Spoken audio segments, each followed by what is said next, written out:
நேயர்கள் அனைவருக்கும் இனிய புத்தாண்டு நல்வாழ்த்துக்களோடு, பிறக்கப் போகும் புத்தாண்டு உங்களுக்கு எப்படிப்பட்ட பலன்களெல்லாம் கொடுக்கும் அப்படின்னு பார்க்கலாம். 2024ஆம் ஆண்டு முதல் நாள் திங்கட்கிழமை பிறக்குது. இந்த புத்தாண்டு உலகம் முழுவதிலுமே இருக்கக்கூடிய மக்களுக்கு அனைவருக்கும் நல்ல சுகங்களையும் வாழ்க்கையில அனைத்து விதமான சந்தோஷங்களையும் கொடுக்குவதா இருக்கட்டும்.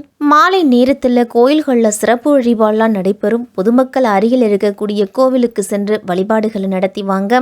காலபுருஷ தத்துவத்தின்படி 2024ஆம் ஆண்டுல சனி பயிற்சி, ராகுகேது பயிற்சி அப்படிங்கிறது எதுவும் கிடையாது. குரு பயிற்சி மட்டுமே மே 1ஆம் தேதி இருக்குது. குரு பகவான் மே 1ஆம் தேதி மேச ராசியிலிருந்து ரிஷப ராசிக்கு போறாரு. சனி பகவான் கும்பராசியிலேயே ஆட்சி அமைத்து பயணம் செய்கிறாரு. ராகு பகவான் மீன ராசியிலையும், கேது பகவான் கன்னி ராசியிலையும் பயணம் செய்கிறாரு.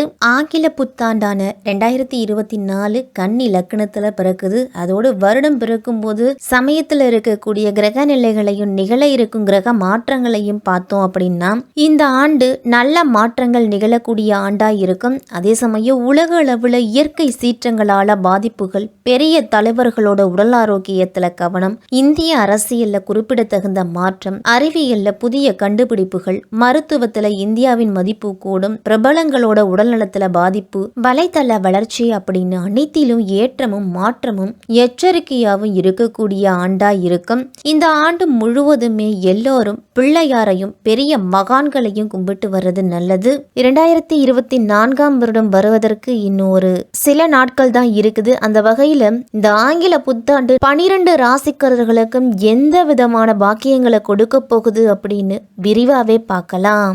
சுக்கிரனை ராசி அதிபதியா கொண்ட துலாம் ராசிக்காரர்களே, பிறக்க போகும் 2024 புத்தாண்டு எப்படிப்பட்ட பலன்கள் எல்லாம் கிடைக்கும் அப்படின்னு விரிவா பார்க்கலாம். உங்க ராசிக்கு 11ஆம் வீட்டில் சந்திரன் இருக்கும் பொழுது இந்த புத்தாண்டு பிறக்குது. ஆகவே அதிரடி மாற்றங்கள் அப்படிங்கிறது உண்டாகும். குடும்பத்திலலாம் இனி சந்தோஷ காற்றை சுதந்திரமாக சுவாசிக்க போறீங்க. வாரிசுகளுடைய வளர்ச்சி உங்களுக்கு பெருமையை சேர்க்கும். பண வரவும் அதிகரிக்கும். வீடு மனை வாங்கக்கூடிய யோகம்லாம் இருக்குது. கொடுக்கல் வாங்கலெல்லாம் உடனுக்குடன் குறித்து வச்சுக்கணும். பிறமொழி பேசுபவரிடம் சற்று இடைவெளி விட்டு பழகுங்க. தினமும் சிறிது நேரமாவது குல தெய்வத்தை கும்பிட்டுட்டு வாங்க. சட்டென்று உணர்ச்சி வசப்படுவதையும் வேண்டாத பிடிவாதத்தையும் தவிர்த்தாலே வீட்டில் விடியல் அப்படிங்கிறது ஆரம்பிக்கும் உங்களுக்கு. இந்த ஆண்டு முழுவதுமே சனி பகவான் 5ஆம் வீட்டில் ஆட்சி பெற்று, அதுவும் பூர்வ புண்ணிய ஸ்தானத்தில் சஞ்சரிக்கிறாரு. சனி 5ஆம் வீட்டில் இருக்கிறதும் பூர்வ புண்ணிய கர்மாவுக்கு ஏற்ற நல்ல பலன்களை கொடுப்பாரு. குழந்தை பாக்கியம் இல்லாதவர்களுக்கெல்லாம் வீட்டில் குழந்தை பாக்கியம் அப்படிங்கிறதே கிடைக்கும். பூர்வீக சொத்துக்கள் இருக்கும் பட்சத்தில் இந்த பேச்சு காலத்தில் அது பாகப்பிரிவினை மூலமாக உங்கள் கைக்கு வந்து சேரும். இந்த ஆண்டு முழுவதும் கேது 12லையும் ராகு 6லையும் இருப்பது மிகவும் யோகமான அமைப்பு. ஆண்டின் முதல் பாதியில 7ஆம் இடத்துல குரு பகவான் இருக்கிறாரு. மே மாதத்தின் பிறகு 8ஆம் வீட்டுக்கு, அதுவும் அஷ்டம குருவா வராரு. உங்க ராசிக்கு அதிபதியான சுக்கிரனால இந்த ஆண்டு முழுவதும் பணம் பற்றிய கவலை அப்படிங்கிறது வேண்டாம். இது நாள் வரைக்கும் உங்க ராசியில இருந்த கேதுவால பல தடங்கல்கள், சோதனைகள் இதெல்லாமே ஏற்பட்டு இருக்கும். இனி அந்த கவலை அப்படிங்கிறது இருக்காது. புதனோட சாதகமான பேச்சு உங்களுக்கு பொருளாதாரத்தை மேம்படுத்தும். குரு பகவானோட பேச்சும் விபரீத ராஜயோகத்தை ஏற்படுத்தும்.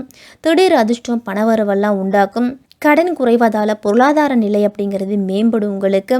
உங்களுடைய ராசிநாதன் சுக்கிரன் 2024ஆம் ஆண்டு பேச்சு காலத்தில் பல முறை உங்களுக்கு சாதகமான இடத்திலேயே இருக்கிறாரு. அதே போல் ராகுவால் வேற்றுமொழி மனிதர்களோட உதவியுடன் வேலை அப்படிங்கிறது கிடைக்கும். ஆன்மீகம் சார்ந்த வேலைகளில் ஈடுபட்டு இருக்கிறவங்களுக்கெல்லாம் நல்ல முன்னேற்றம் உண்டு. இந்த ஆண்டு குடும்பத்திலெல்லாம் சுப நிகழ்ச்சிகள் அப்படிங்கிறது நடக்கும். சுப செலவுகள்லாம் உண்டாகும். பல முறை முயன்றும் நடைபெறாமல் இருந்த காரியங்கள்லாம் இந்த ஆண்டு நிறைவேறும் உங்களுக்கு. குடும்பத்தினரோடு விட்டு கொடுத்து நடந்து கொள்ளுங்க. சிலருக்கெல்லாம் சொந்த வீடு வாங்கக்கூடிய யோகம்லாம் இருக்குது. உங்களுடைய பொறுப்புகளை அவ்வளவு விரைவில் முடித்து விடுவீங்க. தெய்வீக காரியங்கள்லாம் ஈடுபாடு அதிகரிக்கும். பயணங்கள்லாம் மேற்கொண்டு புதிய வாய்ப்புகளை பெறுவீங்க. தொழிலில் உங்களை தேடி நல்ல செய்திகள் வந்துக்கிட்டே இருக்கும். அரசாங்கத்திலிருந்து எடுத்துட்டு வந்த கெடுபிடிகள்லாம் இனிமேல் குறைய தொடங்கும். சமுதாயத்தில் உயர்ந்தோரை நாடி சென்று அவர்களோட ஆலோசனைகளால் பயனடைவீங்க. கடினமான செயல்களையும் செய்து முடிக்க உங்களுடைய உடல் ஆரோக்கியம் சிறப்பாகவே இருக்கும். முற்காலத்தில் வாங்கிய சொத்துக்களை விற்று முறையாக தொடர் வருமானம் ஈட்டு முதலீடுகளை செய்வீங்க. இந்த ஆண்டு நீங்கள் ஒரு செயலை செய்யும் பொழுது பெரிய ஆரவாரம் இல்லாமல் செய்கிறது தான் நல்லது. உங்களுடைய ரகசியங்களை வெளியில் தெரியாமல் கவனமாக இருக்கணும். முரண்டு பிடிக்கும் நண்பர்களிடமிருந்தெல்லாம் விலகி வர்றது தான் நல்லது. இதனால் புது பிரச்சனை எதுவும் ஏற்படாமல் நீங்கள் பார்த்துக்கலாம். பிள்ளைகளை முடிஞ்ச வரைக்கும் உங்களுடைய கண்காணிப்பிலேயே வச்சுக்கோங்க. அவர்களால் ஒரு சில பிரச்சனைகள்லாம் வர்றதுக்கு வாய்ப்பு இருக்குது. உத்தியோகத்தில் இருக்கிறவங்கெல்லாம் விரும்பும் இடமாற்றம் அப்படிங்கிறது இந்த ஆண்டு உண்டு. மேலிடத்துலலாம் சிறிது இணக்கமாக நடந்து கொள்ளுங்க. சக ஊழியர்கள்லாம் உங்களுக்கு ஆதரவாக இருப்பாங்க.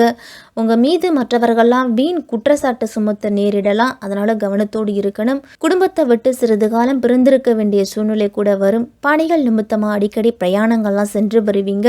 நீங்கள் செய்யக்கூடிய பணிகளில் அதிக கவனம் செலுத்தணும். ஆவணங்கள்லாம் சரியான முறையில் பாதுகாத்து வச்சுக்கொள்கிறது அவசியம். மறைமுக எதிர்ப்புகளை சமாளிக்க எந்த ஒரு சூழ்நிலையிலும் நியாயத்தின் பக்கம் நிற்பது தான் துலாம் ராசிக்காரர்களுக்கு நல்லது. சக போட்டியாளர்கள் மூலம் தேவையற்ற வீண் மன உளைச்சொல்லாம் வரும். தொழிலில் இருக்கிறவங்களுக்கு தொழிலாளர்களிடம் கனிவான உறவை கடைபிடிச்சுட்டு வாங்க. அதிக வருமானம் பெறுறதுக்கு நீங்கள் கடுமையாக உழைக்கணும். பங்குதாரர்களிடம் விட்டு கொடுத்து போங்க. எந்த யோசனையையும் சரியான ஆலோசகர்களிடம் கலந்துரையாடி முடிவெடுக்கணும். கடந்த காலங்களில் ஏற்பட்ட கஷ்டங்கள் அனைத்துமே நீங்கும். கூட்டுத்தொழில் ஆரம்பிக்கும் முன் ஆவணங்களை சரியாக பார்த்து முடிவெடுக்கிறது தான் நல்லது. முடிஞ்ச வரைக்கும் பொறுமையை கடைப்பிடிங்க.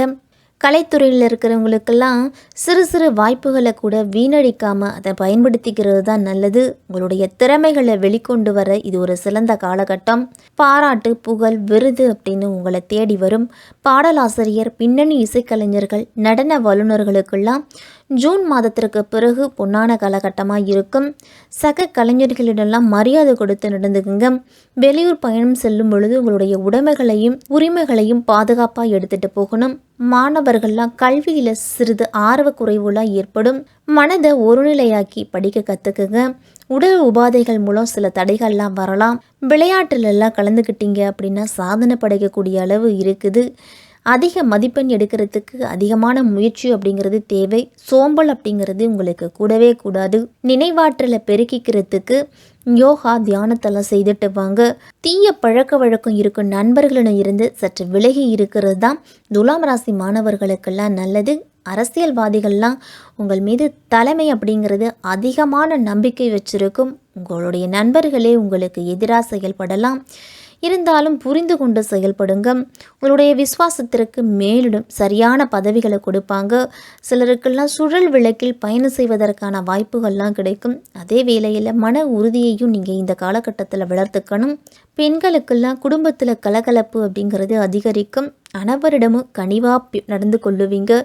நெருக்கடியான நேரத்தில் கூட பக்குவத்தையும் பொறுமையும் கடைபிடிக்கணும். பெண்கள் எல்லாரும் குடும்பத்தில் ஏற்படக்கூடிய சிக்கலான வாக்குவாதங்களில் விட்டு கொடுத்து போங்க. தேவையற்ற கோபத்தை குறைச்சிக்குங்க.